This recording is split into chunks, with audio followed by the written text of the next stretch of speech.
Types of collisions. Objects in an isolated system, so right away when you hear this word, an isolated closed system, you think about conservation of momentum. Objects in the system can interact with basically two ways. They can collide, or if they're stuck together, they can move apart. We've already said momentum is conserved. Also, the total energy is conserved in an isolated system. However, depending on the type of the collision, this energy can change from one form to another. Now look at this last sentence. We say conservation of momentum and change in kinetic energy can predict what will happen in these events. The total energy is conserved, but we're about to find out that the kinetic energy is not always conserved.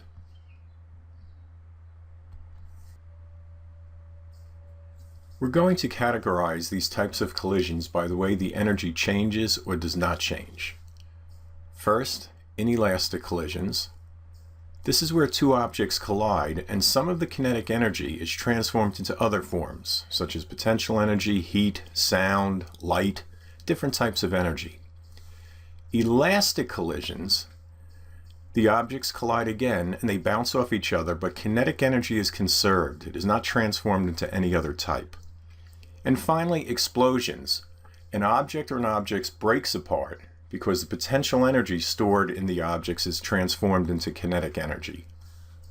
So three major types. And then actually, inelastic collisions has two subsets. One, they can collide and bounce off each other, or in two, they can collide and stick together.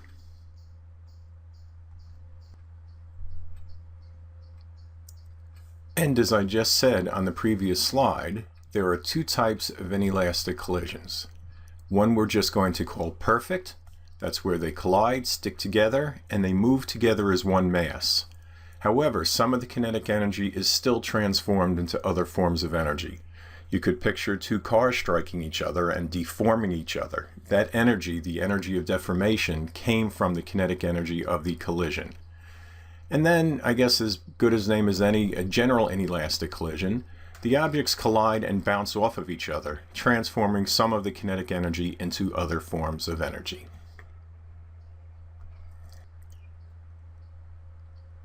Here's where at this level we make approximations. There really is no such thing as a perfect inelastic collision. During all collisions, some kinetic energy is always transformed into other forms of energy. But some transform so little energy away, we're going to model them as perfect elastic collisions, that the kinetic energy is conserved. In chemistry, the collisions between molecules and atoms are modeled as perfect elastic collisions, and that leads to the ideal gas law. Other examples that we can see would be a steel ball bearing dropping on a steel plate, a rubber superball bouncing on the ground, and billiard balls bouncing off each other. But let's go to the billiard balls. We think it's elastic, or we'll model it as an elastic collision, but what happens when they hit each other? We hear sound, so some of the energy is going into sonic energy there.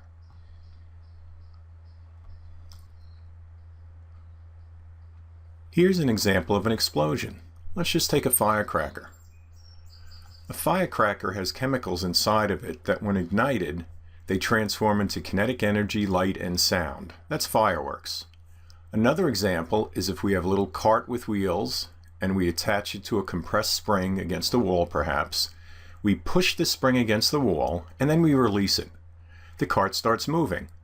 In that case, elastic potential energy from the spring is transformed into kinetic energy and sound. You typically do hear something when a car moves. Just think for a moment. Can you see a resemblance between this phenomenon and either an elastic or inelastic collision? We'll show you the answer on the next slide. In both the inelastic collision and an explosion, energy will change between kinetic and potential energy, or other types of energy like sound and light. But they're time reversed. An inelastic collision will transfer kinetic energy into other forms of energy, such as potential energy, sound, light, etc., where an explosion will change potential energy into kinetic energy. An example of that, if you were to film, let's say, two cars stuck together by a spring, and two little carts, you push them together, you've stored potential energy, you let them go, they spring apart. That potential energy changed into kinetic energy. But if you now take that film and run it backwards, you see two cars approaching each other, they compress the spring between them. It's just time reversed, it's backwards. So you would expect that the equations to predict the motions of an explosion and a perfect inelastic collision would be inverted. They'd be backwards.